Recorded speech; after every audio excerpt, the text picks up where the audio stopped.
Navegar pel Cap de Creus és excepcional. Fer-ho amb respecte, una responsabilitat compartida.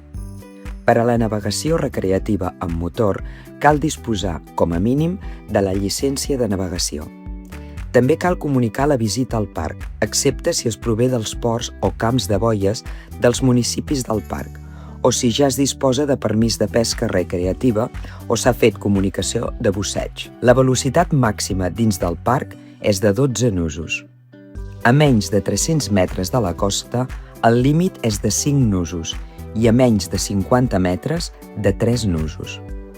A les reserves naturals parcials no es pot navegar entre la posta i la sortida del sol, excepte per travessar-les. De forma excepcional, es permet pernoctar a la reserva natural parcial Cap Gros, Cap de Creus a persones empadronades als municipis més pròxims. Les motos d'aigua estan restringides al parc.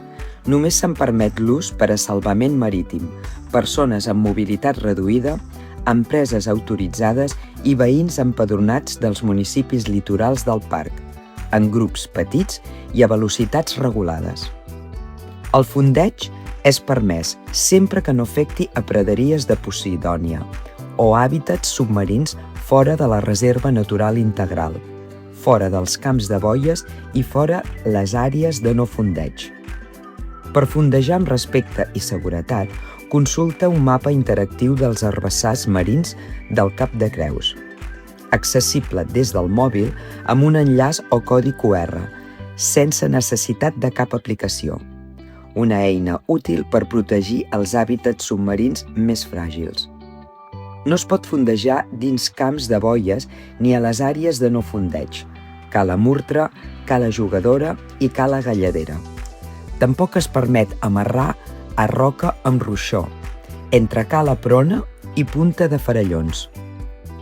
Fora de les reserves naturals parcials o integral, es pot pernoctar o amarrar durant un màxim de 2 nits consecutives. En el parc hi haurà diversos camps de boies per a embarcacions recreatives, que estaran situats a Tavellera i Rostella, i els camps ja existents com Montjoi, La Pelosa, Jóncols i Portlligat. A més, hi ha instal·lades algunes boies d'ús preferent per a l'activitat de busseig o transport de passatgers, amb un màxim de 3 hores d'amarratge.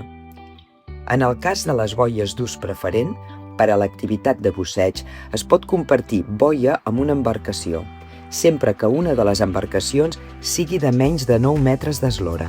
A Tavellera es permet l'amarratge nocturn fins a 2 nits consecutives. El camp de boies de Cala Tavellera serà gestionat directament pel Parc Natural, el de Cala Rostella per l'Ajuntament de Roses.